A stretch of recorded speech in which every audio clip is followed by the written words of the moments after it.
Bueno, buenos días. Estaba escuchando la introducción. ¿Está bien, alcaldesa? Que empiece la función, ¿no? Quiero darle la bienvenida a todos a este nuevo encuentro de La Otra Mirada.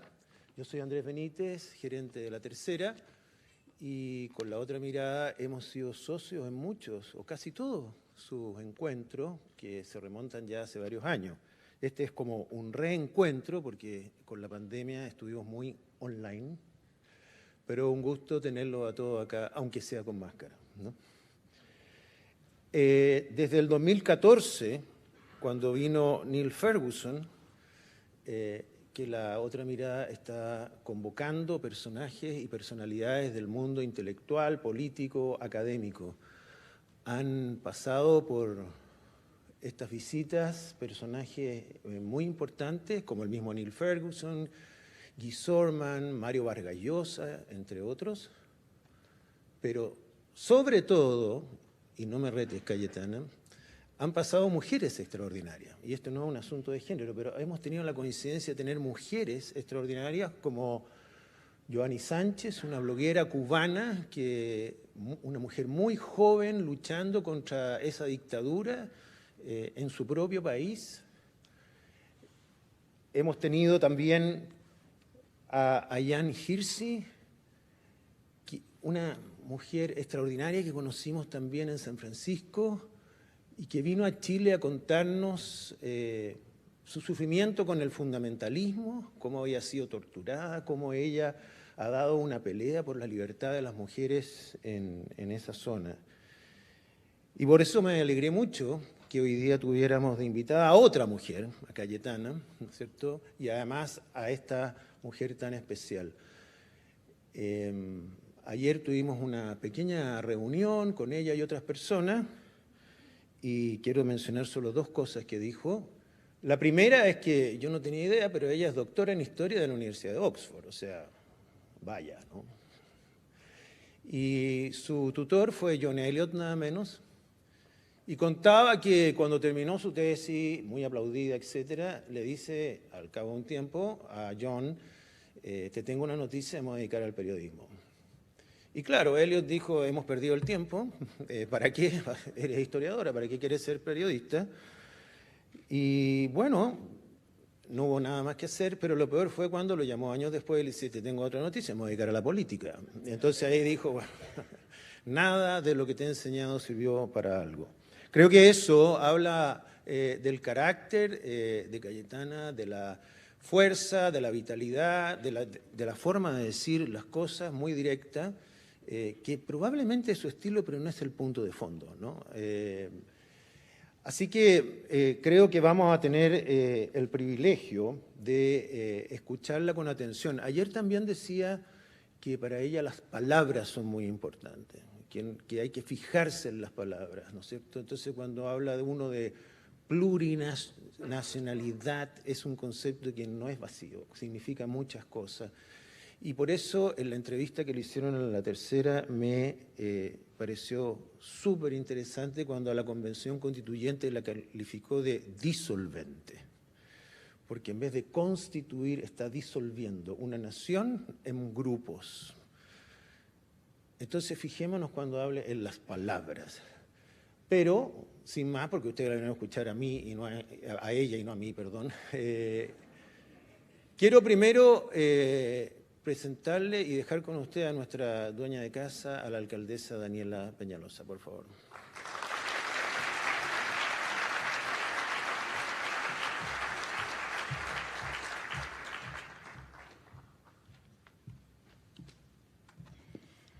Muy buenos días, bienvenidos a todos.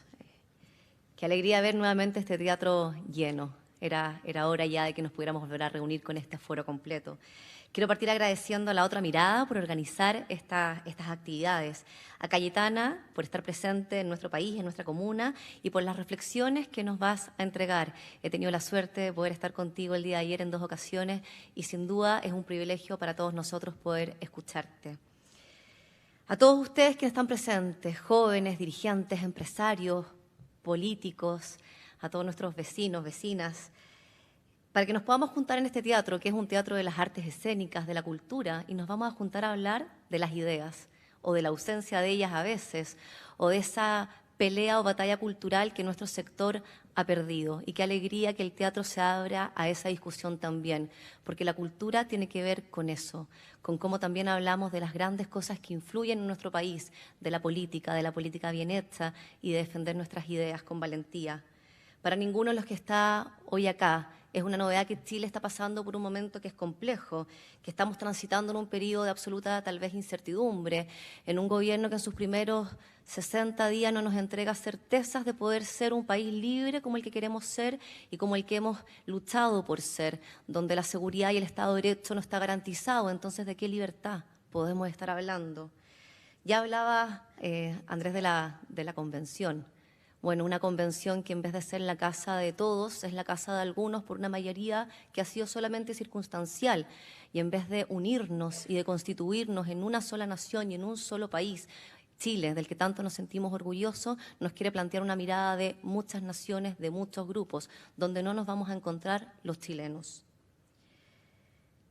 Son algunas de las razones por las que tu visita, Cayetana, nos llena de esperanza, nos invita a escucharte con mucha atención, y que nos hace mucho sentido porque las reflexiones que tú haces de tu país, de España, son un reflejo, un espejo. No sabemos si adelante, atrás, 7 años atrás, 7 años después, también lo conversábamos, de lo que pasa en Chile, de lo que va a pasar en España, pero sobre todo una mirada a que la intención de defender las ideas de la libertad, con valentía, con seguridad, no se hacen solamente desde un país, no se hacen solo en España o solo en Chile.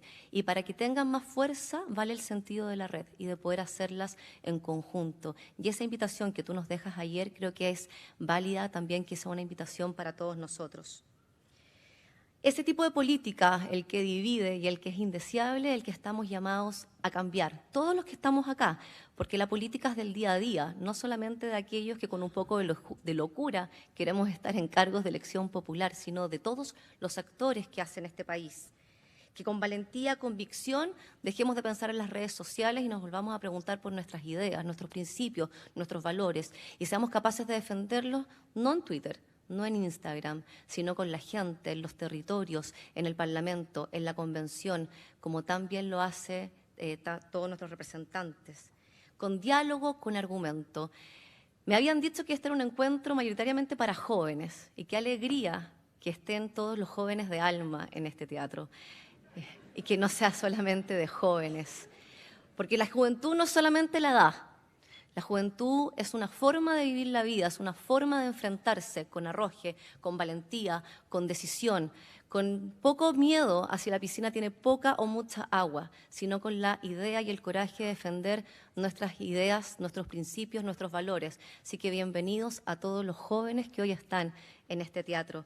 Finalmente, para aquellos que creemos en una sociedad libre, cada uno de nosotros, y para aquellos que estamos llamados a dar una pelea, más jóvenes, menos jóvenes, es importante escucharte hoy día, Cayetana, con mucha atención, porque tenemos que dar esa batalla de las ideas para que Chile vuelva a ser un país conectado con la prosperidad, con el desarrollo, con el Estado de Derecho, con la verdad y sobre todo con la libertad. Que Chile sea siempre un país donde cada uno pueda vivir su proyecto de vida libremente.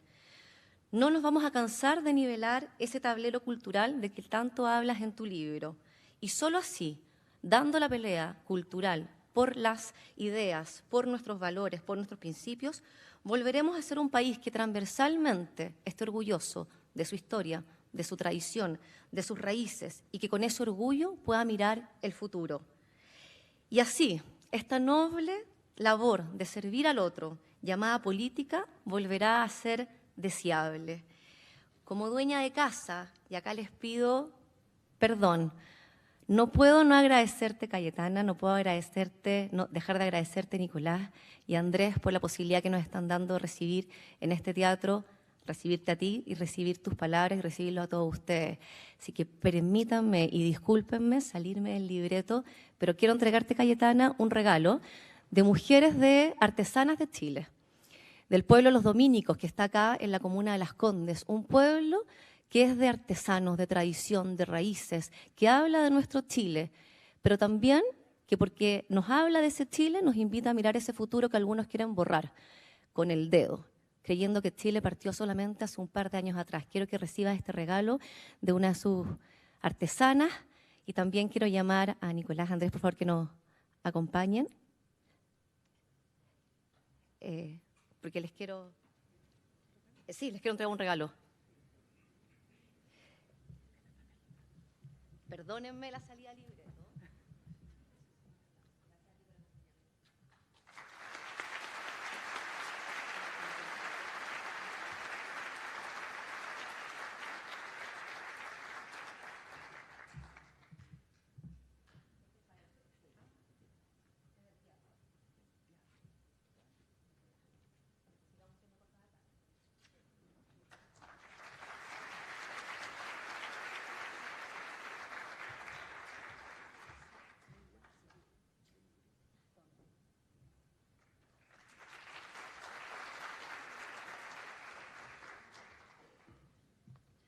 Muchas gracias y bueno, disfrutemos a Cayetana ahora.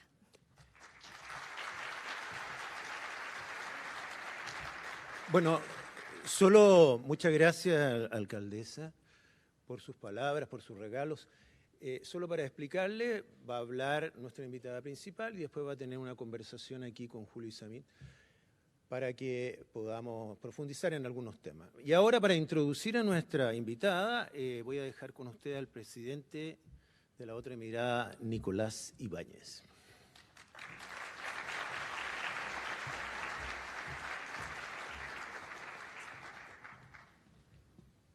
Hemos cambiado el libreto levemente. Esta mañana recibimos seguramente un mensaje que me pareció muy interesante, un mensaje audiovisual, TikTok, muy interesante compartir con ustedes. No sé si lo tenemos ahí para poder proyectarlo. ¿Estamos ahí? Muy bien. La actual Constitución define las reglas del juego, donde ya se sabe quién va a ganar y quién va a perder, incluso antes de nacer. Aquí le traigo su juguito. Córtenla, les dije. Ya, pásame ese móvil.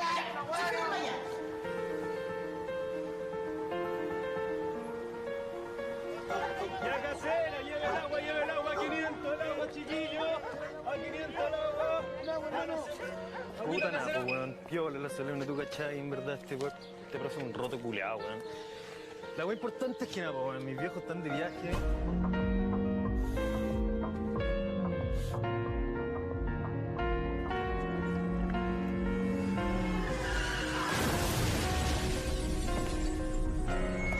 Ya nos cansamos de tanta injusticia y desigualdad. Cambiemos las reglas del juego. Cambiemos la Constitución de Pinochet.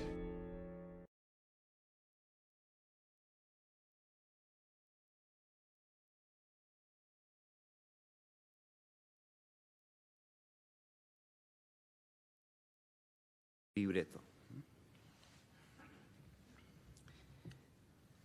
Muy buenos días a todos. Bienvenidos a este encuentro que marca el regreso de La Otra Mirada a sus conferencias presenciales después de casi 2 años de encierro. Debo decirles que estoy realmente emocionado. Primero, por ver tantas caras conocidas que no veía hace mucho tiempo. Y segundo, por el interés que ha generado la visita de Cayetana. Al menos para mí, es una luz de esperanza. Cayetana es una mujer fuerte, decidida y frontal, para algunos algo polémica, que se define a sí mismo como una modesta patera patriótica que sobrevive e incluso navega gracias a la fortaleza de sus convicciones democráticas. Probablemente varios de nosotros nos sentimos identificados con eso. Parece increíble, pero este era nuestro Chile hace 12 años. En esta foto están todos los presidentes desde 1990 hasta el 2010, celebrando el crecimiento y desarrollo que había experimentado nuestro país en esas 2 décadas. Éramos sin duda un ejemplo de civilidad y progreso para la región y para el mundo. Y así estamos hoy. ¿Por qué invitamos a Cayetana a Chile? Porque viene de un país donde han soplado aires refundacionales que apuntan a destruir las bases de lo que fue un impecable retorno a la civilidad democrática y a la unión de la nación, lo que permitió, junto a la acción responsable de partidos políticos de centroizquierda y de centroderecha, escribir una de las historias más connotadas de desarrollo integral de nuestra madre patria, España. Porque milita en un partido, el Partido Popular, que pareciera, como muchos partidos de Chile, haber renunciado a luchar por sus ideas. Un partido que no supo dejar de lado los personalismos para representar los ideales de España y el sentido común de las personas normales. Un partido más preocupado de los asuntos administrativos que de inspirar las almas y los corazones de los electores con pasión, decisión y gallardía. La invitamos porque está dispuesta a dar la cara por su partido y colaborar decididamente en su renovación, porque con hechos concretos nos ha demostrado cómo combatir la desazón que a veces opaca el deseo de persistir en una carrera política, porque nos parece que puede ser una inspiración para los jóvenes chilenos que hoy están desilusionados con la política. Resulta imprescindible que las nuevas generaciones vean en la política un espacio noble y fascinante para desarrollar sus proyectos de vida, aunque ello signifique hacer un borrón y cuenta nueva con la clase política existente, esa que no supo estar a la altura de las exigencias de la batalla cultural, de la guerra existencial que enfrentamos hace ya muchos años. La invitamos porque nos interesa promover la renovación de los partidos políticos, actores insustituibles en un régimen democrático liberal, porque está consciente de que España tiene un rol irreemplazable que jugar en la llamada iberósfera, porque ha visto de cerca el desastre en la evolución política de tantos países de la región, como Cuba, Nicaragua, Venezuela, seguidos muy de cerca por Bolivia, Argentina y ahora, lamentablemente, Chile, porque está consciente de la perniciosa contaminación que el Foro de Sao Paulo ha tenido en España, porque ve con estupor los intentos refundacionales de una desbocada convención constituyente en nuestro país, y ve las similitudes con algunas tendencias parecidas en España. La otra mirada existe para atraer otras perspectivas que inspiren y entusiasmen a la acción concreta. No es un mero ejercicio intelectual. En este sentido, bien vale la pena recordar a Winston Churchill, quien decía en una de sus tantas célebres frases: el éxito no es definitivo, la derrota nunca es fatídica. Lo que cuenta es el coraje para continuar. Confiamos en que una mujer inmersa en el acontecer político nos traiga aire fresco y nos ilumine para insertarnos en el devenir concreto, para pasar a ser parte de la solución y dejar de ser el problema. Hace algunos años, aquí mismo, en La Otra Mirada, nuestro amigo Neil, analizando el acontecer nacional en el contexto regional y mundial, y alabando todo lo logrado por este pequeño país, quizás el primero en salir de la mediocridad que caracteriza la esperanza fallida de una de las regiones más ricas del planeta, Latinoamérica, nos planteaba que le parecía que estábamos ejerciendo nuestro derecho a ser estúpidos. Al parecer, hemos sido muy diligentes en ejercer ese derecho y hoy enfrentamos la posibilidad real de una economía estancada que seguramente frustrará a las nuevas generaciones. En las condiciones actuales no hay ninguna posibilidad de que los jóvenes puedan aspirar a una condición mejor que la de sus padres, sino que algo quizás mucho peor, una división interna de tal magnitud que puede ser incluso el presagio de una guerra civil como las varias que hemos tenido en nuestra historia. Al menos yo, mi familia, mis amigos y las personas de carne y hueso de todas las condiciones sociales con quienes interactúo, y evidentemente que no estoy solo, no aceptaremos que se arraigue nuestra bandera nacional que tanta sangre nos costó. No aceptaremos ningún intento de socavar la unidad nacional. No dejaremos que se menoscabe nuestro Chile por una supuesta plurinacionalidad. Porque somos todos chilenos, unidos en la diversidad. Somos todos ciudadanos libres e iguales ante la ley. Somos todos hijos de hombres y mujeres notables que han marcado la identidad de nuestro país, como Higgins, Carrera, Isabel Riquelme, Prat, Paula Jaraquemada y Baquedano, entre muchos otros. Conocemos muy bien ¿De dónde vienen estas tendencias nefastas? Desde, bueno, Karl Marx, pasando por Ernesto Laclau, Guattari, etc. Entendemos que es un desafío que enfrentamos todos los que formamos parte de la sociedad occidental. En Occidente superamos con sangre, sudor y lágrimas el tribalismo. Hace siglos que salimos de la Edad Media. Les aseguro que no dejaremos que el oscurantismo tribal nos pase a llevar. Es un fenómeno mundial que enfrentaremos todos unidos. ¿Quiere decir esto que hay que temerle al pensamiento crítico y evitar repensar nuestro ordenamiento institucional? Aun cuando es muy lógico y razonable concordar con la Constitución del presidente Lagos del 2005, fruto de un largo proceso de perfeccionamiento, desde su primera versión en el año 80, es también razonable, aun cuando no sea muy lógico, considerando todo el esfuerzo invertido durante años en la versión actual y que nada impide que ella siga perfeccionándose, que nos miremos las caras en un nuevo proceso constituyente para conciliar una versión aún más integral e inclusiva.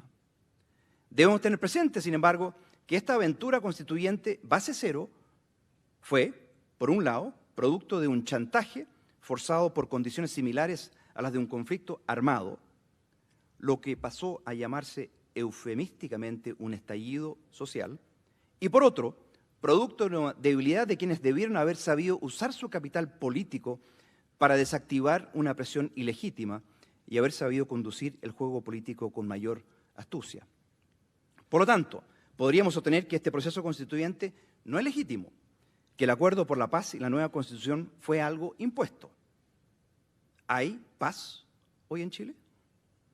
De acuerdo al Índice Mundial de Terrorismo 2022, Chile ocupa el lugar número 18 entre los países más impactados por el terrorismo en el mundo, solo superado por Colombia en América Latina. Según el documento, se contabilizaron 362 atentados terroristas durante el año 2021. Por otro lado, ¿cuánta representatividad tienen los constituyentes? Les doy un dato. Marcela Cubillos y Constanza Juve, ambas del Distrito 11, sacaron en conjunto 110.000 votos. Los 17 candidatos de los pueblos originarios sumaron en total 89.000 votos. ¿Hay coherencia en esta representatividad? La constituyente de origen cahuéscar, Margarita Vargas López, resultó electa con apenas 66 votos. Y su voto vale lo mismo que el de Marcela, que sola sacó 85.000 votos. Según el estudio Abandonar la modernidad, discurso y praxis decolonial en la Convención Constitucional chilena, elaborado por el CEP, existe una marcada tendencia hacia la extrema izquierda en los convencionales, que se puede apreciar en este gráfico. Una izquierda de convicciones profundas, con grupos como la Coordinadora Plurinacional o el Pueblo Constituyente, que modificaron el centro político tradicional, corriéndolo varios metros a la izquierda, tanto que el colectivo del apruebo quedó a la derecha del centro. ¿Representa esto a Chile? Les dejo la pregunta. Con los borradores ya avanzados podríamos llegar a la conclusión de que lo que está en juego es algo mucho más serio que un listado de derechos. Se trata del mismísimo régimen democrático. La organización de los poderes del Estado que se propone abre definitivamente las puertas al populismo totalitario de estilo chavista. Ciertamente se podrá sostener que el plebiscito de entrada y de salida le brindará legitimidad a todo el proceso. ¿Y qué me dicen si se aprueba lo que se estaría proponiendo simplemente porque una mayoría espuria se siente cautivada e intrigada por expectativas falaces, producto de un entusiasmo momentáneo, como ese que se ve reflejado en el video que vimos anteriormente? ¿Qué pasa con los que votan rechazo? ¿Dejan de ser chilenos porque no aceptan vivir en un Estado plurinacional y someterse a un régimen populista totalitario que reniega de los principios y prácticas de la democracia liberal y que captura los poderes del Estado? ¿Tendrán que buscar otra nación que los cobije? ¿Será que los chilenos tendrán que sumarse a las hordas de venezolanos que vagan por el mundo? Querida Cayetana, usted ha llegado en un momento fascinante en el devenir de Chile. Hoy estamos más motivados que nunca con la cosa pública. Debemos estar agradecidos de que los constituyentes hayan revuelto tanto el gallinero, como se dice coloquialmente en Chile, y que hayan despertado nuestra pasión por la polis y por lo cívico. Yo espero que usted nos ayude a entender cómo fue que pasamos de ser un ejemplo de cordura y éxitos notables en lo económico y social a ser uno de los países más afectados por la violencia, por la falta de credibilidad en sus instituciones y por un afán refundacional que arriesga todo lo logrado en los últimos 40 años. Pero aún más importante, usted viene a ayudarnos a reflexionar para aprovechar esta coyuntura, para generar una renovación cultural en los jóvenes. Tenemos la esperanza de que los atraiga a tomar el control de sus destinos, que se entusiasmen con no ser complacientes y que vean en la política un fascinante camino para darle sentido a sus vidas. Bienvenida, Cayetana, y muchas gracias.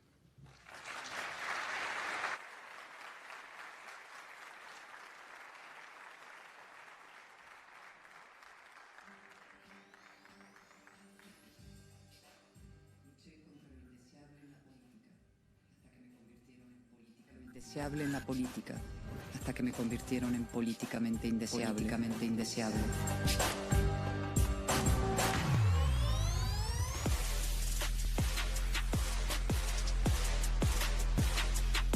Pregunta de la diputada doña Cayetana Álvarez de Toledo Peralta Ramos. Lo que buscan ustedes es la amnistía, la de los sediciosos y la de sus cómplices. La amnistía de ustedes. La política siempre ha intimado con la mentira, pero hoy directamente se hace contra la verdad, para deshacerla. He visto a los medios de comunicación deslizarse por la pendiente de las junk news y a la sociedad entregarse al victimismo y la irracionalidad.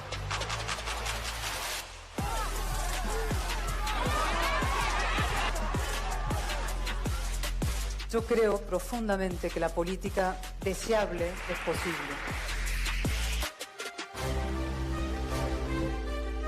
Es un libro que denuncia una manera triste, sucia, profundamente degradante de entender y ejercer la política.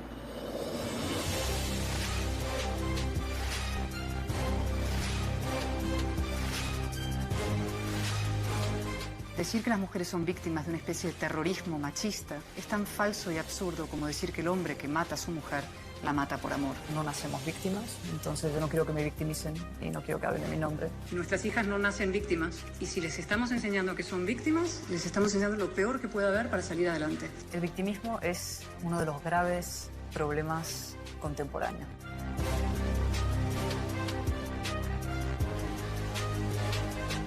Miremos lo que hemos avanzado las mujeres en estos 40 años.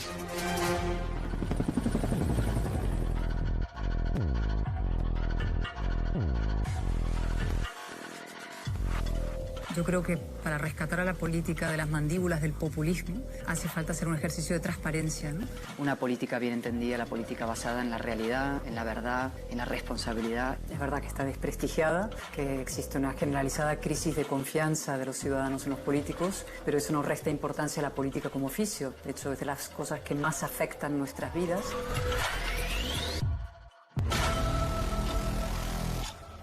Es decir, cuando vemos algunos de los episodios en la Comisión Constituyente y lo que ha pasado, es decir, ese no es el Chile ejemplar que uno tenía en mente, ¿no? Que ha sido ejemplo y modelo para tantos países.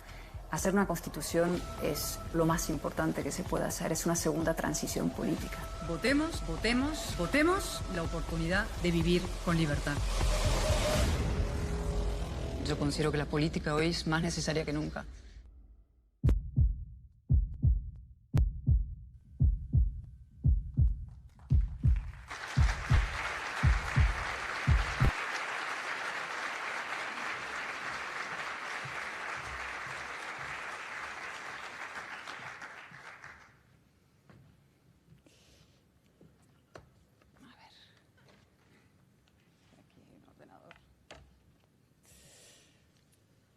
Bueno, impresionante. Muchísimas gracias. Sí.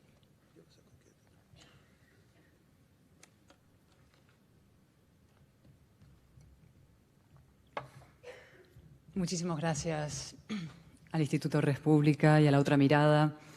Andrés, por permitirnos llegar mucho más lejos con este acto y con estas ideas. A Daniela, por tu hospitalidad, por tus palabras tan generosas, tan precisas. De verdad, muchísimas gracias. Y por supuesto a Nicolás, por tu fortaleza, por tu liderazgo. Eres un grandísimo aliado y es importante tener buenos aliados en la tarea tan importante que tenemos por delante. Gracias de verdad. Y gracias sobre todo a todos ustedes por su presencia hoy aquí.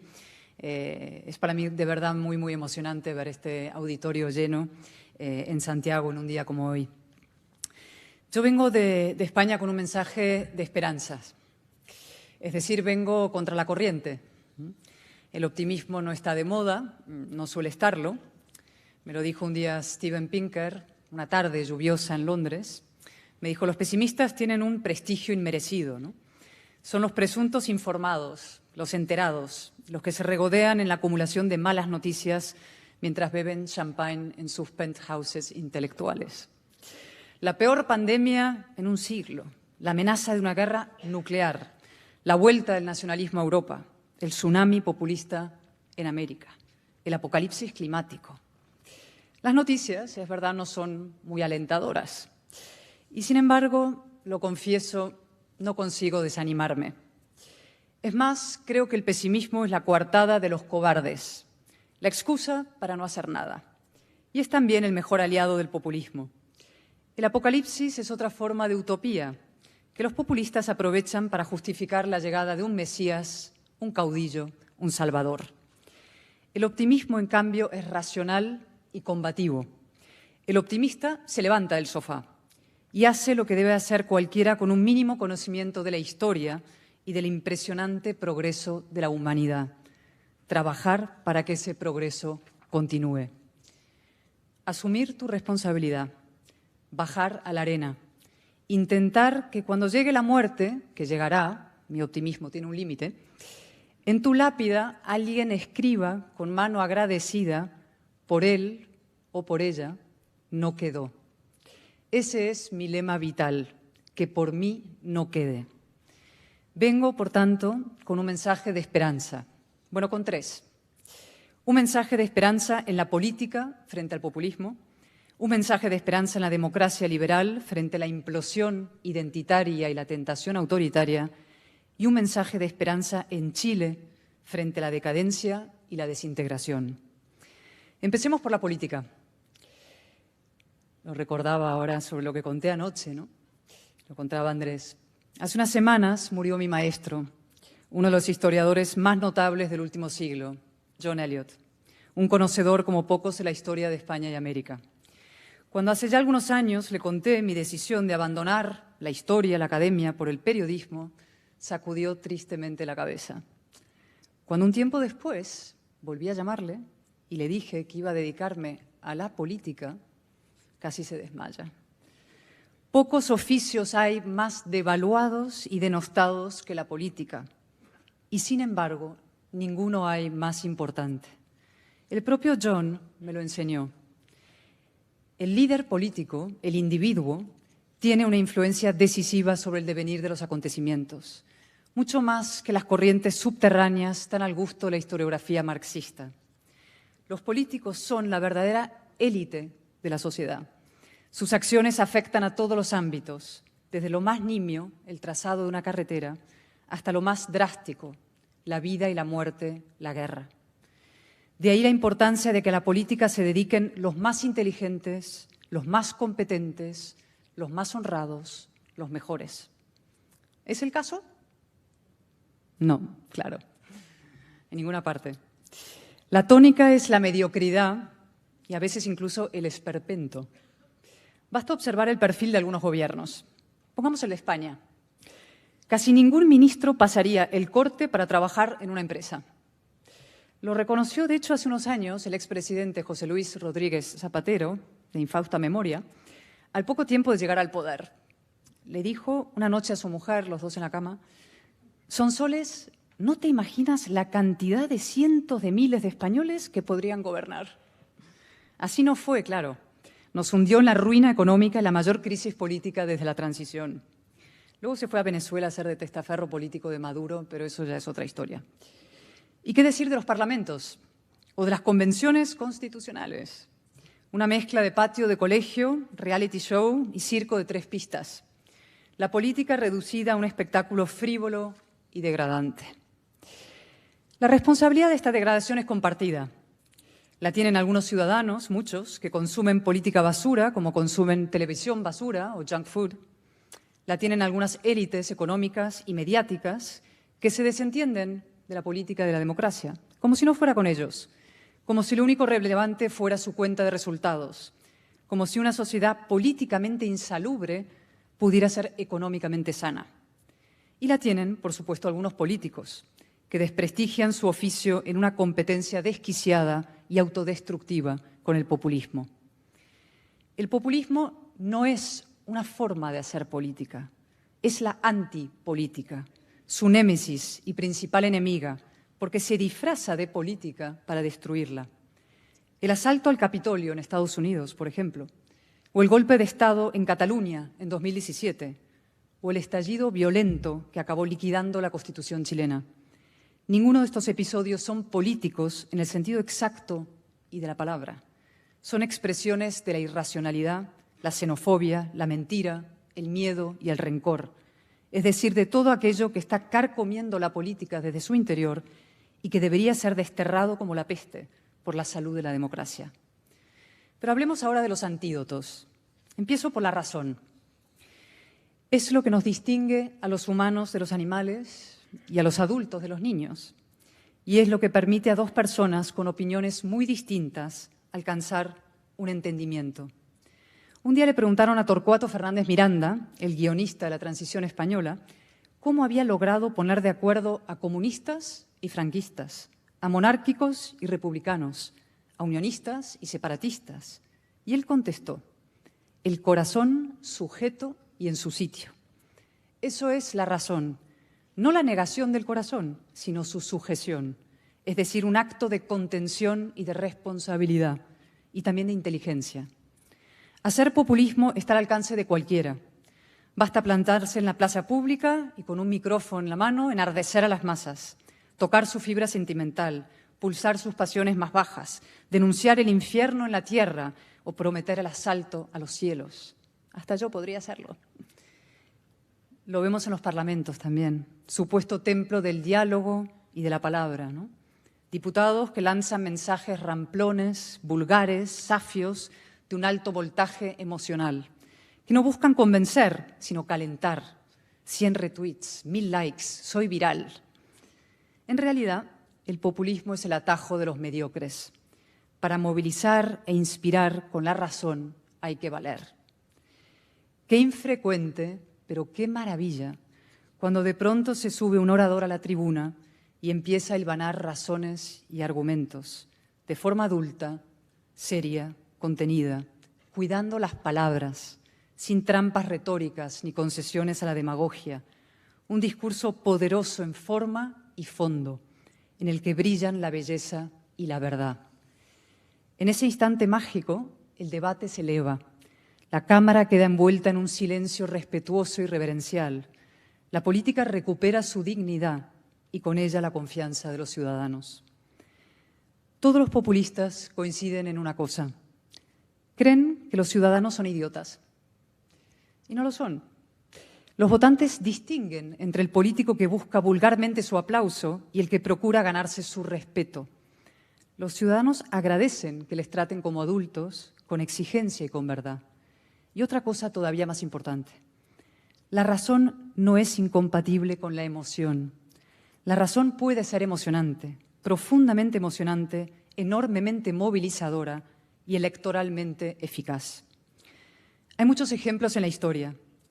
Las arengas de Churchill contra el nazismo, los alegatos de Luther King contra el racismo, el pregón, casi una oración, de Lincoln en Gettysburg, los discursos de Reagan o de Kennedy o de Obama.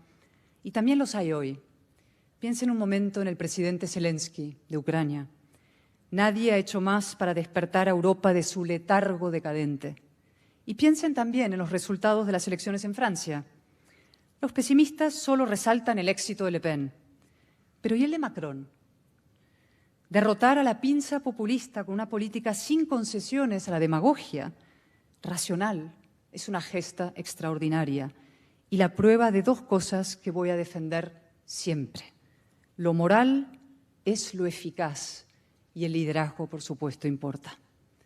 Yo anticipo un cambio de ciclo. Hay un creciente hartazgo con la puerilidad, el griterío y la polarización. Muchos votantes empiezan a preguntarse ¿quién es el adulto en la sala para poder votarle? Ahora bien, la clave es que ese adulto no equivoque su misión.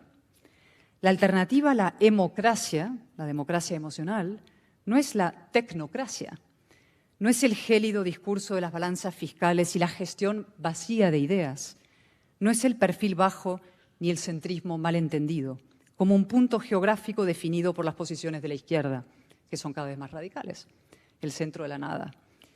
La alternativa al populismo es la política de la razón, la emocionante política de la razón, de las ideas, que, como dijo Raymond Aron, es la única que da una oportunidad a la verdad. Hablemos ahora de la verdad, es decir, de la valentía y de la batalla cultural. En 1989 cayó derribado el muro de Berlín. 3 años después, Francis Fukuyama decretó el triunfo del orden liberal y el fin de la historia. Y la derecha se echó a dormir. Ni siquiera celebró la victoria, al revés. Pronto empezó a dudar de sus logros y de sí misma.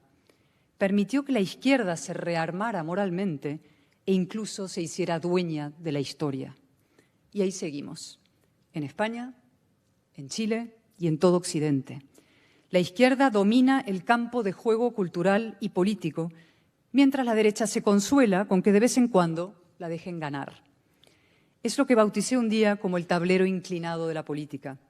La izquierda siempre está en la parte alta de la cancha, jugando con ventaja. La derecha, en cambio, siempre está en la parte baja. Como Sísifo, el personaje mítico, intenta escalar la rampa con su roca de ilegitimidad a cuestas. A veces consigue el gobierno, pero nunca consigue el poder. Y un buen ejemplo, y lo digo con dolor, es mi propio partido. En 2011, el PP ganó el gobierno por mayoría absoluta gracias al desplome y el desastre de gestión económica de la izquierda. Nosotros gestionamos con gran eficacia la economía, pero despreciamos por completo la política y la batalla cultural. El resultado fue que nuestro espacio electoral se rompió en 3 y que la izquierda, moralmente impune, acabó echándonos del gobierno. Y no de cualquier manera, mediante una moción de censura pactada con Podemos, Esquerra Republicana de Cataluña y Bildu, es decir, con un partido chavista, cuyo objetivo es liquidar la Constitución española, otro que venía de dar un golpe de Estado en Cataluña y cuyos líderes serían condenados y luego indultados por el gobierno, eran sus socios, claro, y un tercero que justifica los asesinatos terroristas de ETA porque son sus herederos. En Chile, me temo, ha ocurrido algo parecido, con una diferencia. Nosotros entregamos el gobierno, ustedes la Constitución. Pero de eso hablaré al final. Ahora algunas similitudes más. Nuestras derechas tienden a creer que la política es una actividad sucia y en lugar de limpiarla, la dejan en manos de la izquierda. Nuestras derechas actúan como si los votantes fueran máquinas materialistas, las que solo le importa el bolsillo. Y no lo son. Los seres humanos somos animales morales, con ideas, ideales e ilusiones. Nuestras derechas se empeñan en distinguir las ideas de la gestión, como si la gestión no fueran ideas encarnadas y como si las ideas de libertad, las nuestras, no fueran las que generan progreso, clases medias y prosperidad. Nuestras derechas se dejan intimidar y hasta definir por la izquierda. Buscan desesperadamente que las llamen moderadas cuando la moderación es el atributo que los radicales de la izquierda te conceden cuando te portas bien, es decir, cuando haces lo que a ellos les conviene. Es una de las máximas curiosidades de la política occidental. La izquierda detesta a la derecha e intenta destruirla, mientras que la derecha admira a la izquierda e intenta parecerse a ella. Evidentemente, la solución no es que la derecha odie recíprocamente a la izquierda, porque eso es el guerra-civilismo. La solución es dar una batalla, sí, pero ideológica y cultural, es decir, ahormar nuestra propia alternativa, nivelar el tablero. ¿Eso es fácil? No, desde luego no es fácil, y lo digo por experiencia. La izquierda plantea una disyuntiva perversa: sumisión o conflicto. Si eliges conflicto, te lanza al paredón de las redes sociales. Fascista, machista, racista, indeseable, lo que sea. A veces incluso consigue echarte del tablero. Lo cuento en el libro. Luché contra lo indeseable en política hasta que me convirtieron en políticamente indeseable. En aquella operación no solo participaron mis adversarios, la izquierda y el separatismo, también la entonces dirección de mi partido, pero esencialmente por miedo. No hay peor defecto ni peor consejero que el miedo o que la cobardía. Entre el conflicto y la sumisión, elijo y seguiré eligiendo, y creo que debemos elegir siempre, el conflicto. Primero, porque si hoy no te llaman facha, no eres nadie. Se lo dicen a Felipe González, no sé si a Ricardo Lagos, pero es probable también. Segundo, por un motivo más profundo, aplicable a todos los ámbitos de la vida. Se lo digo mucho yo a mis dos hijas. El conflicto forma parte inevitable de todo gran emprendimiento humano. La vida al baño María no existe, y mucho menos la política pashmina, ¿no? Suave, indolora, de Moar. Y finalmente, por otro motivo importante, ¿no? ¿Quién me quita lo bailado? Superar el muro de odio y estupidez que intentó impedir mi entrada en la Universidad Autónoma de Barcelona. Veíais las imágenes. Esa turba histérica de niñatos totalitarios subvencionados por el separatismo que chillaban fascista afuera y nos escupían y golpeaban contra una pared de hormigón y de cristal. O llamar al líder de Podemos, Pablo Iglesias, por su nombre y por su título aristocrático, desde la tribuna del Congreso. Revelar su carácter de burro de Troya de la democracia y el racismo visceral con el que promueve para América Latina lo que no soportaría para sí mismo. Para los venezolanos o para los chilenos, comunismo, es decir, miseria. Para él, un chalet, una casa en Galapagar con una preciosa piscina en forma de riñón. Defender la verdadera igualdad de sexos frente a una ola feminista puritana y pendenciera que nos victimiza, paraliza y enfrenta a los hombres, nuestros padres, nuestros hermanos, hijos, amantes y aliados.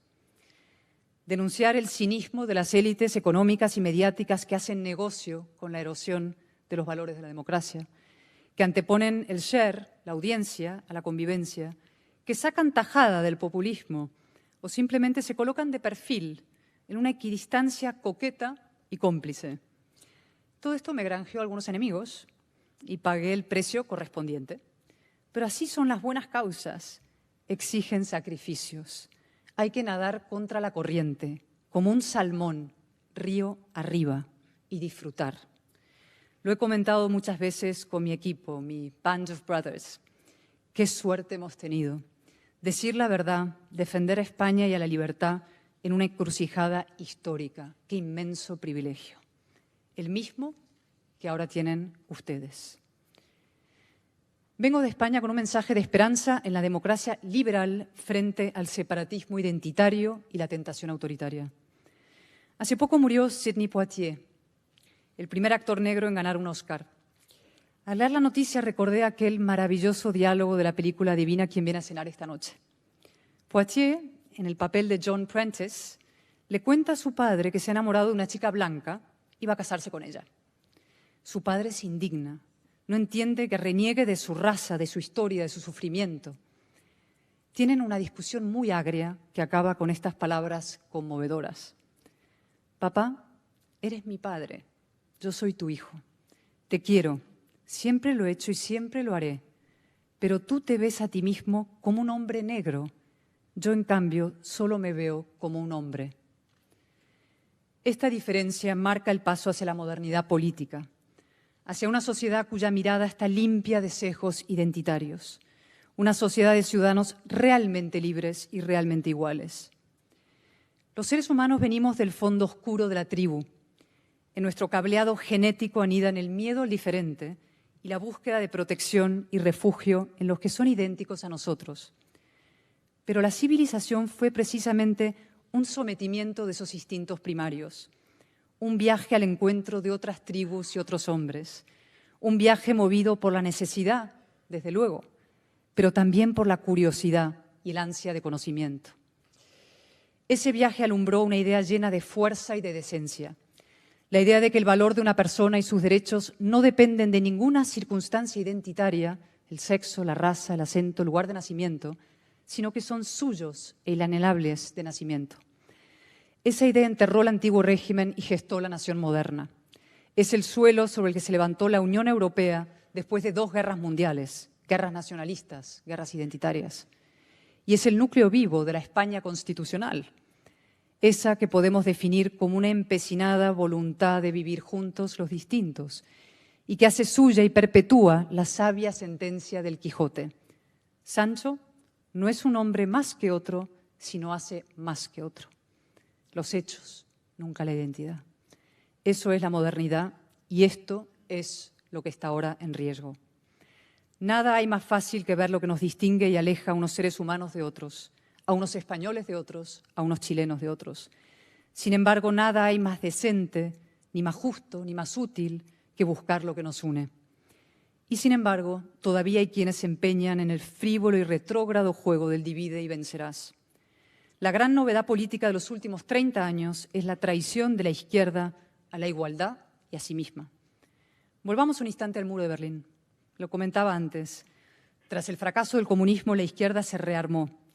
En un insólito ejercicio de travestismo político, sustituyó la igualdad por la identidad como tótem y causa. Abrazó una nueva modalidad de colectivismo, en lugar de universalista, tribalista. El resultado lo vemos hoy en todas partes, de Chile a Canadá, de Barcelona a Bogotá. La izquierda lidera la involución separatista, promueve la discriminación por sexo, origen y color de piel, propugna la segregación legal, desprecia la libertad, la igualdad y la fraternidad, es decir, es esencialmente antirrepublicana, profundamente reaccionaria. Profundicemos nosotros. El tribalismo anula al individuo y construye colectivos a machetazos. Camila Vallejo, Marine Le Pen y yo, ¿de verdad somos un mismo colectivo? El tribalismo alienta el victimismo. Nos trata a las mujeres o a los indígenas como menores de edad a perpetuidad, tarados necesitados de tutela ajena, cautivos de una cuota. En mi caso, les importa mucho más lo que tengo entre las piernas que lo que tengo en la cabeza. El tribalismo reinstaura la discriminación y hasta la segregación legal. En España ya no hay igualdad jurídica, no sé si lo sabían ustedes. Las mujeres somos más presuntamente inocentes que los hombres, lo han metido en la ley. A mismo delito, menor castigo. Chile, ustedes van camino de algo todavía más insólito y peor. La llamada justicia plurinacional no es otra cosa que el fin de la igualdad ante la ley, que la discriminación legalizada. Y yo pregunto, si cada colectivo identitario tiene que tener su propio sistema de justicia, leyes, etcétera, ¿por qué no su propio gobierno? ¿Con qué derecho identitario puede el señor Boric representar a las mujeres o a los mapuches? La lógica tribalista es así de aplastante, literalmente. Aplasta el principio de representación democrática. Y el tribalismo es además dogmático y censor, un enemigo de la libertad de expresión. Linchamientos, cancelaciones. Hemos vuelto a los autos de fe, solo que ahora en la plaza pública de las redes sociales. Y por último, el tribalismo es el principal factor contemporáneo de polarización. Catalanes contra españoles, dicen, mujeres contra hombres. Ahora también feministas contra trans, porque hay una enorme pelea entre ellas. Y chilenos contra pueblos originarios. Por cierto, un apunte sobre ese concepto de pueblo originario, que coincide con el más rancio argumento nacionalista que dice: yo tengo más derechos que tú porque llegué antes que tú. Por eso habría que ver quién llegó antes, en todo caso. ¿Y se han preguntado ustedes qué pasaría si en Estados Unidos los blancos dijeran lo mismo? Al fin y al cabo, llegaron antes que los negros. En Europa, con el mismo criterio, habría que fijar cuotas neandertales en el Parlamento, porque llegaron primero y sufrieron un genocidio a manos de los sapiens, el mayor de la historia de la humanidad. En fin, quien tenga unas ansias desesperadas de pertenencia, un irreprimible anhelo grupal que reivindique la única identidad que admite el pluralismo y reconoce la complejidad humana, ese carácter que tenemos de caleidoscopio, somos mezclas de identidades. La única que acepta el diferente y no enfrenta unos con otros, la que se constituye no en tribu, sino en verdadera comunidad política. ¿Quieren una identidad? Sean chilenos. Hablemos a fondo de Chile. Yo venía aquí de pequeña, he cruzado la cordillera a caballo, he dormido a cielo abierto, vigilada por los cóndores, he llegado en un autobús destartalado hasta una pequeña cabaña cerca de Osorno, donde he visto bailar las ballenas, las orcas de noche. Quiero mucho a vuestro país. Lo he dicho al inicio y me reafirmo. Vengo de España con un mensaje de esperanza para Chile. Me reconocerán el optimismo. Porque, seamos realistas, Chile ha pasado de ser, en muy poco tiempo, de una manera vertiginosa, un modelo para muchísimos, a un antimodelo. Era un ejemplo de reconciliación, reformismo y racionalidad, y ahora es un escaparate, una vitrina, del separatismo, la ruptura, la frivolidad, con lo que todo ello supone para la seguridad jurídica institucional y la inversión extranjera. La experiencia chilena es una prueba de la fragilidad de las democracias. Retrata, mejor que ningún otro episodio contemporáneo, la traición de la izquierda al orden liberal y la incomparecencia del centro-derecha en la batalla cultural. Juntos, unos y otros, tiraron por la borda la Constitución a partir de un estallido de violencia. Probablemente a sabiendas o de que la violencia nunca puede ser partera de la convivencia y cuando desde luego no había nada parecido a un plan alternativo. Había ganas de romper con el pasado, pero no había un plan de futuro, ¿no? Pero no voy a extenderme en los orígenes de la crisis, la autoflagelación, si acaso en el coloquio. Quiero hablar del proceso constituyente, lo más importante que tienen ustedes entre manos. La Convención apunta en la peor dirección imaginable. No ejerce como una convención constituyente, sino como una convención disolvente. El concepto de plurinacionalidad, por ejemplo, de verdad, las palabras importan, es una bomba de relojería no solo contra la igualdad de los chilenos ante la ley, sino también contra la propia integridad territorial del país. Yo pregunto seriamente, cuando oigo el concepto, ¿cuántas naciones hay en Chile? ¿2? ¿15? ¿Tantas como pueblos originarios y no originarios? ¿Qué hacemos con los semi-originarios? ¿Quién define esas naciones? Y sobre todo, ¿qué soberanía tienen? Porque una nación es soberana. Puede constituirse, no constituirse, fragmentarse, separarse, dividirse. ¿Cuál es el límite? Alentar el separatismo es antitético a los fines de una constitución. Una constitución separatista es un oxímoron. Una constitución debe constituir, no disgregar, unir, no dividir, integrar, no segregar y mucho menos desintegrar. Están ustedes protagonizando un experimento inédito en la deconstrucción identitaria de una nación. Es decir, jugando con la decadencia y la implosión y además con el fracaso. Porque una constitución no puede ser nunca de parte, ni de una parte contra otra, ni mucho menos de muchas partes contra el todo. Porque van a llegar nuevas mayorías que la van a enmendar drásticamente, ahora a su imagen y semejanza, o directamente la tirarán por la borda. Bien lo sabemos los españoles, que nos pasamos el siglo XIX haciendo y deshaciendo constituciones en movimientos pendulares hasta la guerra civil y la dictadura. En 1978 logramos por fin hacer una constitución de todos y para todos, que ahora, no es casualidad, los paralelismos entre nuestros países, los separatismos y la izquierda comunista intentan destruir con la complicidad suicida del Partido Socialista que lo tolera para mantenerse en el poder. Nosotros tenemos un gobierno Frankenstein, cosido de muñones identitarios. Es un gobierno débil que ha traído a España decadencia económica y degradación institucional grave. Pero solo hay una cosa peor que un gobierno Frankenstein, una constitución Frankenstein. Mi consejo, por tanto, es que no sigan por ese camino, que no hagan una constitución de división separatista, que no alienten la segregación de los chilenos, porque tendrán lo peor de todos los mundos, lo peor de mi otro país, Argentina, que es la decadencia crónica, y lo peor de España, que es la tensión centrífuga y la inestabilidad. Y con esto, un último comentario. Es muy difícil que los tiempos pasados vuelvan. La Constitución chilena, que no es la Constitución de Pinochet, es de la derecha, de la izquierda, del centro, de todos, de Lagos, de Frei, de Piñera, de Bachelet, no va a volver. Es difícil que vuelva. El genio ha salido de la botella y habrá que redactar un texto nuevo. No hay tarea más grande para una generación.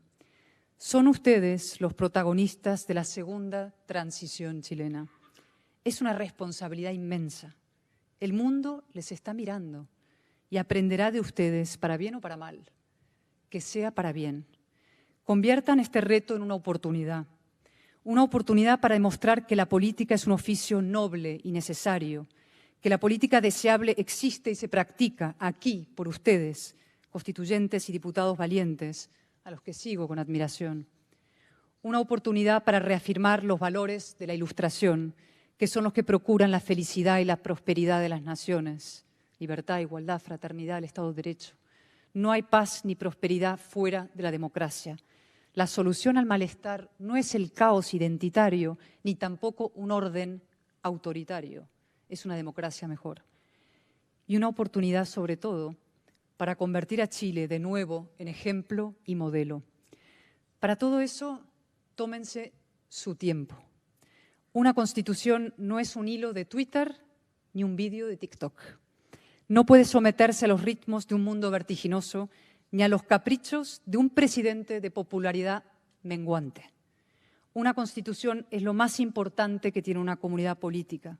Son las reglas del juego, que deben servir para todos y por mucho tiempo. Por tanto, no acepten ningún chantaje o trágala. Esto no va de elegir entre la Constitución de la dictadura, falsedad histórica, y la chapuza separatista que apruebe la Convención. Hagan política grande, digan la verdad, emplacen a los chilenos a asumir su responsabilidad y ofrézcanles una alternativa concreta, un procedimiento, un camino y también un texto. Doblen la apuesta, redacten una nueva Constitución, sí, pero a la altura del ejemplo que Chile ha sido y puede volver a ser. Sean audaces, sean imaginativos, sean patriotas, sean, en el sentido más razonado y emocionante de la palabra, chilenos. En esa tarea contarán siempre con una aliada española a la que no le temblará el pulso ni la sonrisa cuando los populistas y los pesimistas la llamen políticamente indeseable. Muchas gracias.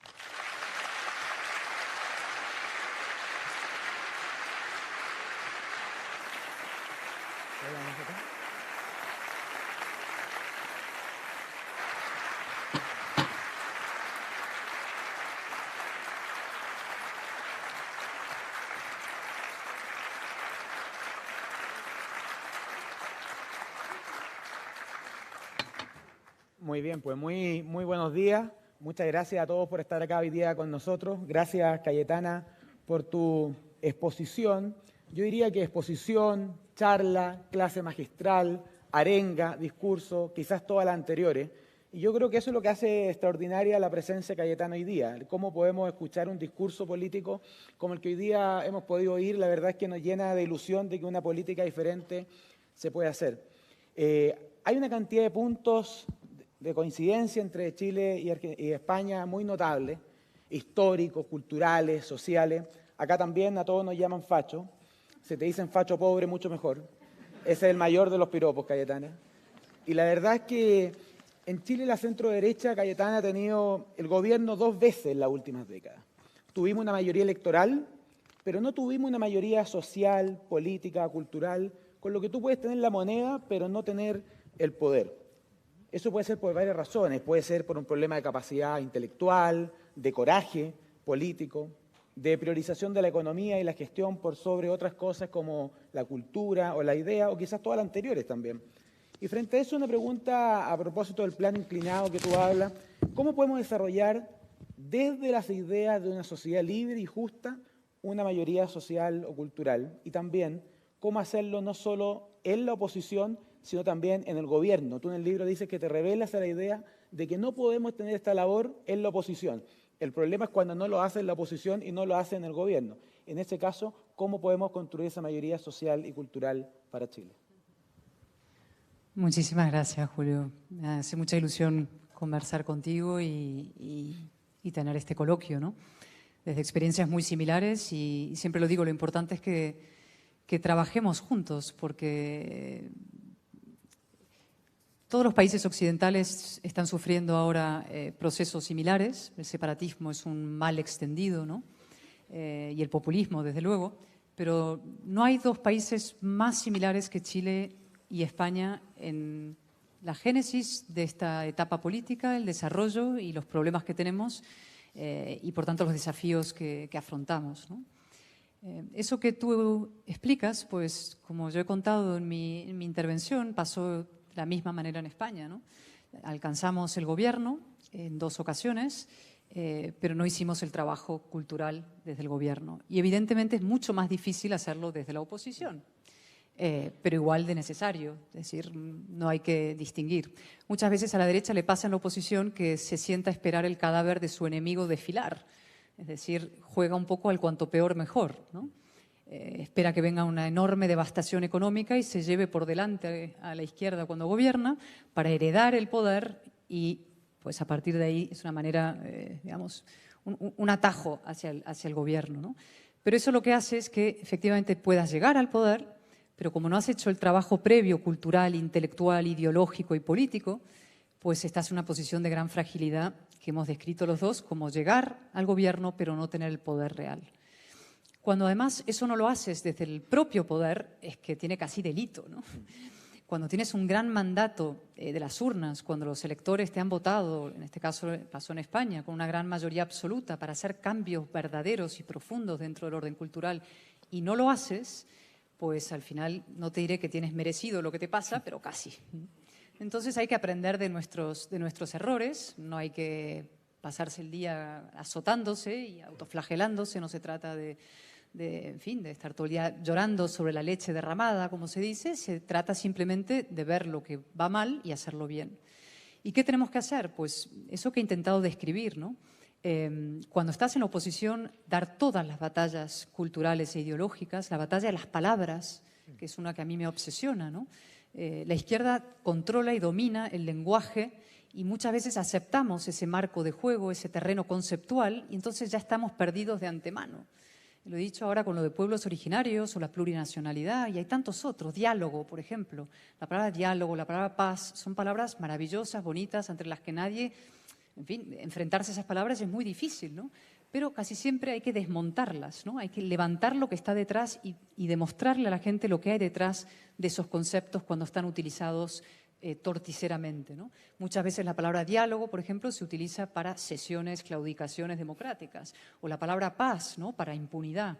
Es decir, hay que desmontar el lenguaje casi como un artificiero de la izquierda y dar la batalla de las palabras y a partir de ahí, por supuesto, la de las ideas en todos los frentes.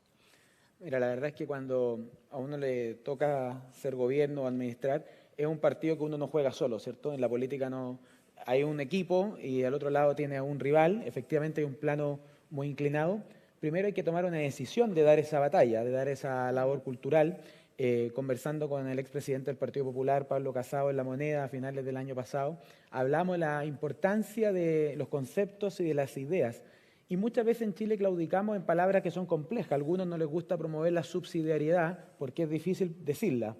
En cambio ellos son capaces de convencernos de la sororidad, que yo encuentro que es mucho más difícil pronunciarla. Pero, ¿por qué lo comento? Porque hay que estar decidido a dar una batalla cultural. Y en ese tablero no estamos solos, hay un equipo y tenemos un rival. Yo también te quiero preguntar por tu visión de la izquierda. En Chile hemos tenido un gobierno con fortalezas, con debilidades, pero también una oposición que en opinión de muchos fue muy mezquina, muy egoísta. ¿Cómo se puede distinguir esa izquierda democrática que entiende que al frente hay un adversario pero no un enemigo, un adversario a quien tú le ganas, un enemigo tú lo destruyes. Y en otro sentido tú tienes una izquierda más violenta que buscó cualquier excusa para justificar la violencia, el populismo y que termina siendo antidemocrática. ¿Cuál es el rol que tú le asignas a la izquierda democrática y cómo enfrentar a esta izquierda violenta, populista y antidemocrática en el fondo? Son muchas cosas. Primero, un apunte, efectivamente, la premisa para ganar una batalla es darla. Si no la das es muy difícil, ¿no? Y es verdad que en la derecha, lo he explicado ahora, tendemos a creer que las ideas no importan, que lo que importa es la gestión, que a la gente lo único le importa el bolsillo, que no le importa la política ni las grandes causas. Es decir, partimos de una premisa incorrecta, que es que no hay que dar la batalla cultural. Incluso llegamos a pensar, no es mi caso, pero mucha gente llega a pensar que la batalla es inconveniente porque moviliza al de enfrente. Típico. Entonces, los asesores y gurús de la derecha siempre dicen tranquilo, perfil bajo, que vas a movilizar al de enfrente. El de enfrente se moviliza solo. Claro. El de enfrente tiene una capacidad de movilización extraordinaria. El nacionalismo en Cataluña, por ejemplo. El apaciguamiento fue lo que generó la fuerza que tuvo el movimiento separatista. No fue la política de fortaleza democrática y constitucionalista lo que permitió que llegaran tan lejos los nacionalistas o que llegara tan lejos Podemos. Es decir, el apaciguamiento les envalentona, la firmeza te garantiza un conflicto, pero un conflicto con una posibilidad de ganar. Y esa es la clave, ¿no? Tener la determinación de dar esa batalla, lo primero, y asumir los costes. Y en fin, aparcar un poco a esos asesores y sociólogos que van con las encuestas, porque muchos de ellos acaban causando estragos en los líderes políticos. Eso por un lado. El tema de la izquierda es muy complejo, ¿no? Ha pasado lo mismo en España. ¿Qué le pasó a la izquierda? El Partido Socialista era el otro pilar del sistema constitucional en España, como el socialismo probablemente aquí, pero en un momento dado se queda sin relato y sin ideas. Y entonces, en lugar de utilizar la cabeza para pensar cuál es el relato del socialismo en el siglo XXI de verdad, lo que hace es apropiarse, digamos, adoptar todas las ideas de las izquierdas más radicales o incluso aliarse con las izquierdas más radicales para llegar al poder, ¿no? Si renuncia a un discurso común para todos los ciudadanos, un discurso de comunidad política y de ciudadanía, y decide ahormar mayorías a partir de pedacitos y de trozos, ¿no? Dentro de esos trozos hay separatistas de distinto tipo, indigenismo, feminismo, ecologismo, lo que fuera, y por supuesto las izquierdas más radicales, ¿no? Entonces, la derecha tendemos una tendencia a entregarle al socialismo razonable y a buscar socialistas razonables todo el día, ¿no? Pasa en el PSOE verdadero, ¿cuáles son los diputados socialistas que de verdad son razonables? Estamos como buscando socialistas buenos, ¿no? Socialistas de la vieja guardia, los jóvenes, y no aparecen por ningún lado. De vez en cuando hay algún líder territorial que le da lo que llamamos un pellizco de monja, ¿no? a Sánchez, pero se queda tan ancho, los medios de derechas le aplauden, esto sí es un socialista bueno de la transición, pero ya está, no pasa nada. Lo que va avanzando, lo que va ganando, lo que se va imponiendo es la lógica más radical dentro de la izquierda, ¿no? Entonces, en eso, pocas concesiones. El hecho de que el socialismo sea el problema no significa que el socialismo sea la solución. La solución tiene que venir de nosotros y de armar un proyecto político alternativo que atraiga a un sector más ilustrado de los progresistas, gente que no se ha ido por la pendiente identitaria y que está bastante alarmada, gente de verdad republicana en el sentido puro de la palabra, que cree en la libertad, la ilustración, la fraternidad, la igualdad de las personas, que no está en esta involución identitaria deslocada, para que esa gente se vaya incorporando a un espacio de la razón. En eso los ejes yo creo que sí han cambiado. Es decir, antes era una división clara de izquierdas y derechas y ahora hay unas nuevas divisiones donde hay lo que podemos llamar gente que defendemos el orden liberal ampliamente entendido y del otro lado gente que está en la deriva identitaria, la deriva populista, disgregadora. Y si hacemos el eje así, vamos a conseguir atraer a esos exsocialistas o gente de sensibilidad socialdemócrata a ese espacio.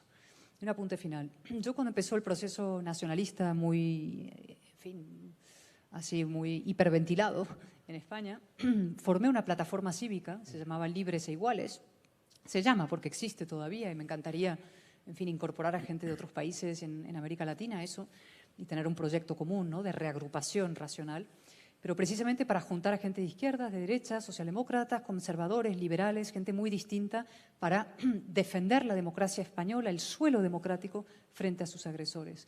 Esa plataforma, que era una patera patriótica, sin dinero, sin financiación, porque los empresarios, por supuesto, nunca pusieron un dinero en esto, en la defensa de la democracia, salvo algunas notables excepciones que hay aquí y que hay en algunos sitios, esa pequeña patera consiguió una movilización social enorme y consiguió de alguna manera poner freno a peores aspectos del movimiento separatista. Con lo cual se trata de las ideas siempre, de las ideas, combatir las ideas malas, estén donde estén, partido que sea, y defender, promover ideas buenas para atraer a la gente razonable de un espacio muy amplio, reagrupado a ese proyecto. Cayetana, respecto a lo que dice recién, la batalla cultural requiere mucho esfuerzo, requiere tener la decisión de dar la batalla, requiere tener ideas, nadie da lo que no tiene que tener ideas, fortalecerlas, enfrentarse a este adversario. En eso la sociedad civil cumple un rol, los centros de estudio, las editoriales, las fundaciones, los medios de comunicación. Tú has hablado también de la responsabilidad de la élite empresarial, pero también los partidos políticos juegan un rol. Yo no sé si aquí mi amigo José Francisco Lago, que es el director de República, me va a retar o no, pero hay un poema que a mí me gusta mucho, que dice: no son los muertos los que en dulce calma la paz disfrutan de la tumba fría, muertos son los que tienen muerta el alma y viven todavía. El punto es que tú tienes estructuras a veces partidarias que pueden estar vivas materialmente, tienen concejales, tienen diputados, tienen senadores, pero están muertos espiritualmente, les falta fuerza, les falta carácter. ¿Qué rol le asignas tú a los partidos y cómo pueden tener esta fuerza vital que les salga a dar esa batalla cultural? Yo creo que muchos de nuestros partidos necesitan una refundación de fondo, ¿no? Ideológica, para empezar, repensar sus ideas. Mucha gente en política acaba actuando por impulso automático, ¿no? Acabas como en como una pulsión automática, repites las mismas frases, las mismas ideas que heredaste de tus mayores, o de hace 5 años o hace 10. No estamos actualizando nuestro proyecto ideológico. Actualizar no significa imitar a la izquierda, significa actualizar tus propias ideas pensando en el mundo de hoy y adaptar tus estructuras políticas a esas ideas. Primero viene la idea, luego la estructura. Primero está el proyecto político, luego el partido. Y hay mucha gente que cree que primero está el partido y luego el proyecto político. Entonces se quedan sin partido al final y no tienen proyecto. Y por tanto yo creo que hace falta ser muy audaces y muy generosos en esto. Yo llamé en España a la reagrupación de nuestro espacio político, que se había roto en 3. Fracasé en el intento porque las estructuras son muy potentes, porque hay cargos a los que colocar, porque hay enemistades personales, hay rivalidades, hay celos. No hay nada más vanidoso en el mundo que un político. Somos así. Nos gusta figurar, nos da miedo. La gente se dedica cada vez más a la política como profesión para toda la vida, con lo cual dependen de la política para subsistir, para comer, para llegar a fin de mes. Es decir, en fin, estamos creando estructuras de partido anquilosadas, ensimismadas, y que no están abiertas a los cambios ni son flexibles para intentar ganar elecciones. Eso no significa que yo crea que haya que caer en los puros movimientos de líderes, que eso es otro que está de moda, ¿no? Es decir, Macron empezó así, sin partido, ¿no? Gran liderazgo político y ha conseguido, como decía antes, una gesta enorme. El liderazgo es crucial, importantísimo, pero yo no creo que tengamos que ir al simple fenómeno personalista al margen de los partidos, pero sí creo que los partidos necesitan una profunda reforma interna en su formación de cuadros, en promover a los mejores y no al que es amigo del jefe, porque es amigo del jefe y leal al jefe, que eso pasa mucho, desde luego ha pasado en España de manera dramática.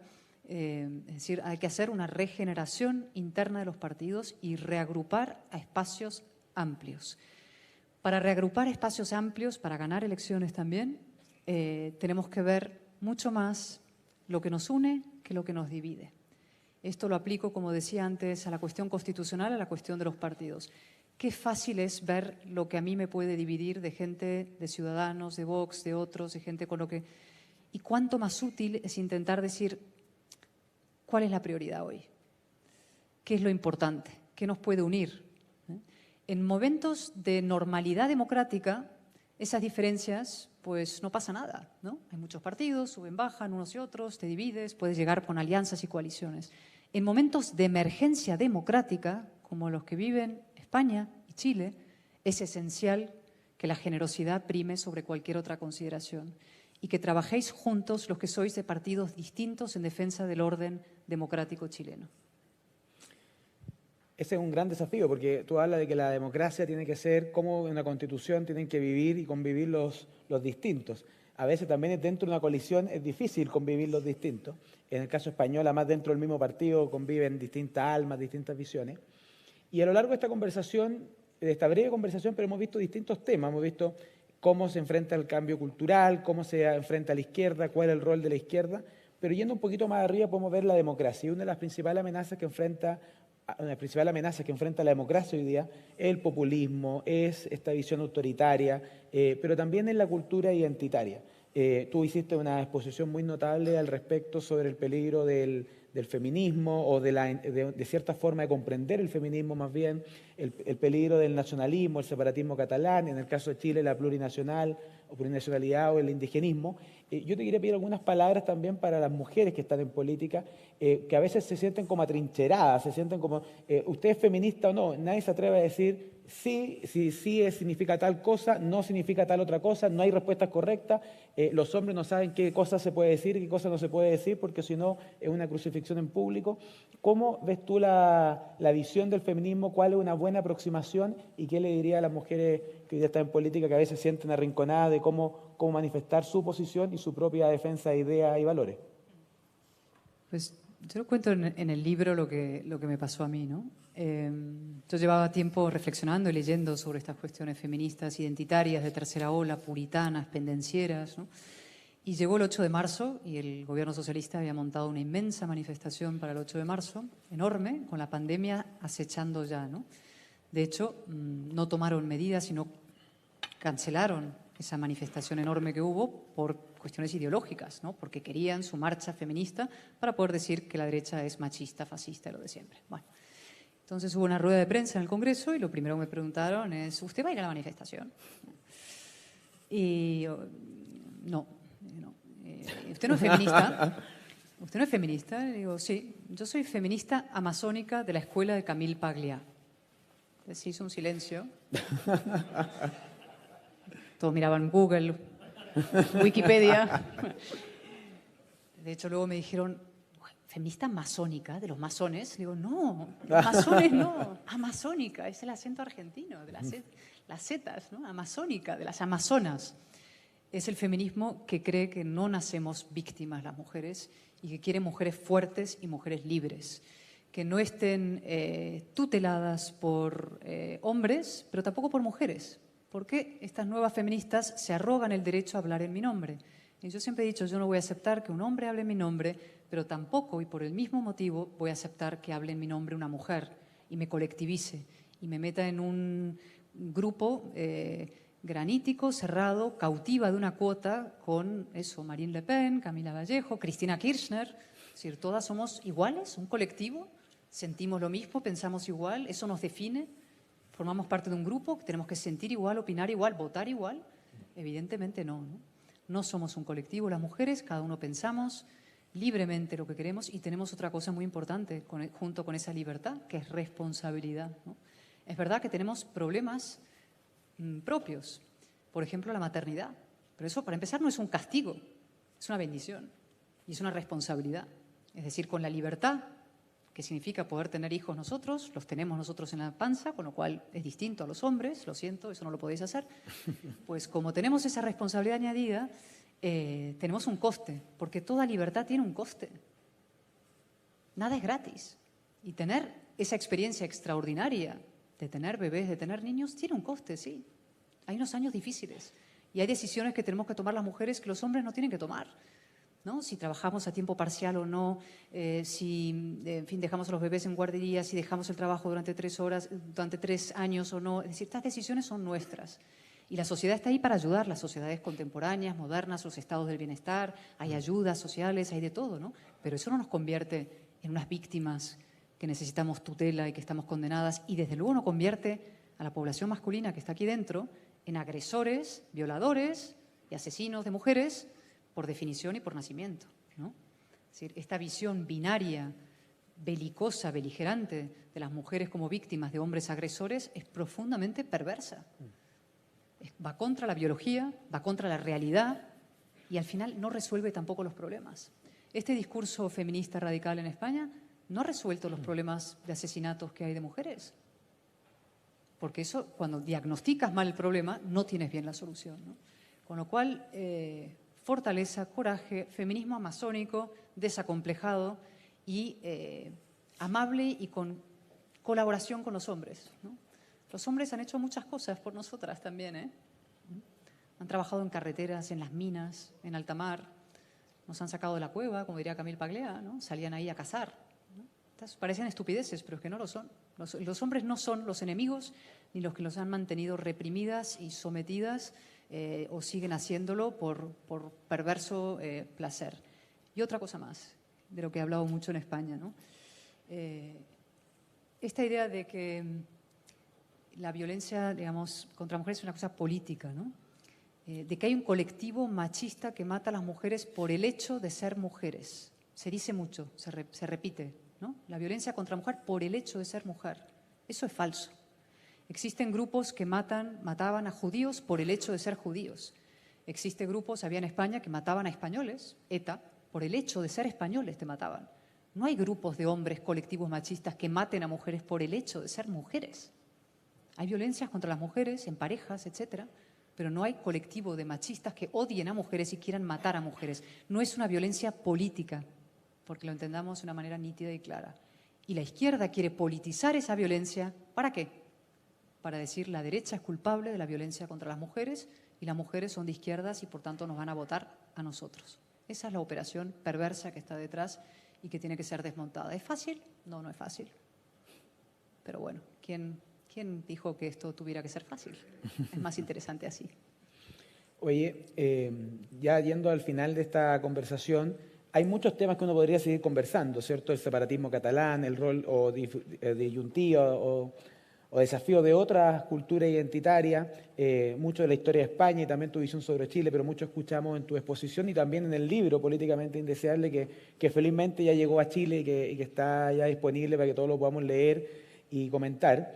Sí te quería hacer una última pregunta, Cayetana, respecto a, por un lado, ¿cuál es tu propia proyección política? O sea, qué es lo que viene para Cayetana? Pero también, respecto a todos los que estamos al otro lado, ¿cuál es tu llamado a la acción, a ser adultos en política, a no caer en el tuit fácil, a no caer en el emoticón, a no caer en que la política solamente es TikTok o es Twitter, sino que también es contacto con las personas, es difusión de ideas, es promoción de nuevos líderes, es difusión de ideas en distintos lugares? ¿Cuál es el llamado a la acción también para que seamos verdaderamente ciudadanos, no consumidores meramente, y políticos adultos o adultos en política? Bueno, lo que decía en mi intervención, que quienes os dedicáis a esto, seguís la política con interés, realmente recordadlo, no hay nada más importante, no hay oficio más importante que la representación de tus conciudadanos y que la defensa de ideas. Y por tanto ese noble oficio ha de ejercerse con nobleza y con madurez y con seriedad y con respeto, ¿no? Con belleza y con verdad, como he dicho, cuidando las palabras, respetando a tu auditorio, tratando a los ciudadanos como adultos y por tanto siéndolo, ¿no? La política nos ha pasado que tanto tratar a la gente como si fueran idiotas, hemos acabado haciendo el idiota nosotros. Y esas imágenes, ¿no? Payasadas, o sea, ¿qué gracia tiene eso, ¿no? Eso es una falta de respeto, no al propio que se pone el disfraz de ganso, ¿no? Es que es a los ciudadanos, es a los chilenos. Es una falta de respeto a los chilenos. Por tanto, cada vez que te subas a una tribuna, cada vez que tomes la palabra, cada vez que tomes una decisión, hay que hacerlo con un respeto reverencial a los demás y un hondo sentido de la dignidad propia, con el máximo orgullo por este oficio que es difícil, que está denostado, pero que es necesario, imprescindible. Siempre va a haber política. No podemos vivir sin política. Es como el oxígeno que respiramos. Siempre va a haber relaciones entre unos y otros, organización de comunidades. Y por tanto ha de ser mucho mejor la política de lo que es contemporáneamente. Y es una tarea apasionante.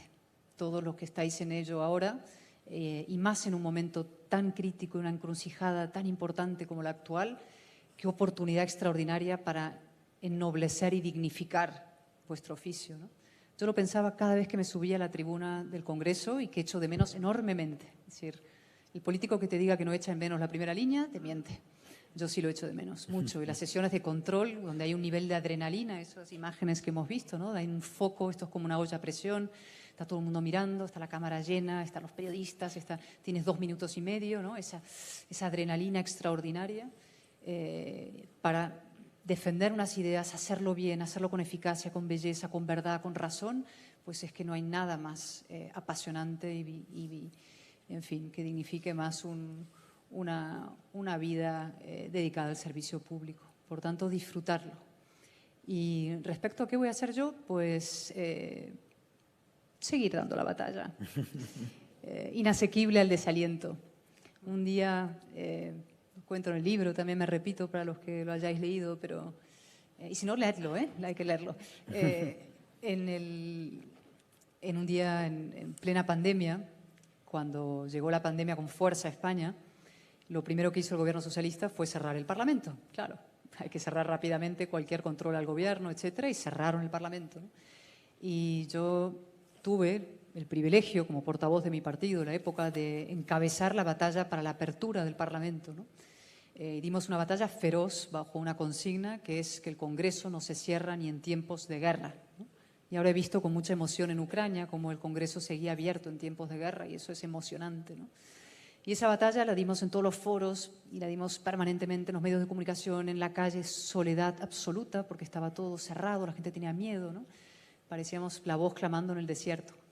Y en las reuniones de portavoces, que son las reuniones internas de organización del Congreso de los Diputados, donde están los portavoces de todos los grupos parlamentarios, están las actas que lo acreditan. Yo iba insistiendo, abrir, el Congreso abrir, esto es una vergüenza, un escándalo, la democracia nunca se puede poner en confinamiento, en cuarentena, etc. Y en un momento dado, ya cansado de mí, el portavoz de Esquerra Republicana, el separatista, ¿no?, que lideró el golpe de Estado, el partido, toda la historia, socio del gobierno, se sentó para atrás y dice: Álvarez de Toledo es inasequible al desaliento. Y dije, pues mira, ¿sabes qué? Tienes razón, por una vez. No hay que cansarse jamás. A veces estás arriba, a veces estás abajo, te echan del tablero, pasas momentos duros, malos, de soledad. Lo importante es tener claro que estás siendo fiel a tus convicciones y que nunca has caído en eso que se puede caer muy fácilmente, en 2 cosas. El cinismo, que es lo peor, y la cobardía, que es incluso peor. Cualquier cosa en la vida menos ser un cobarde.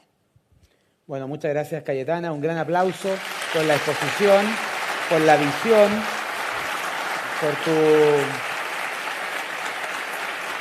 por tu perspectiva.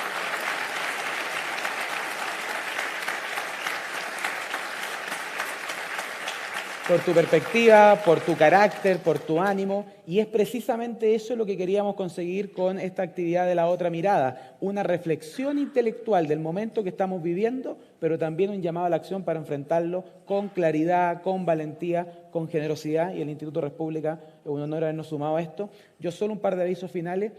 Afuera no solamente se está vendiendo el libro Políticamente Indeseable, sino también está este artículo que escribió Alejandro San Francisco a propósito del libro Políticamente Indeseable, y creo que el título representa lo que hoy día hemos escuchado. Cayetana Álvarez de Toledo, política e intelectualmente necesaria. Muchas gracias, Cayetana, por habernos acompañado.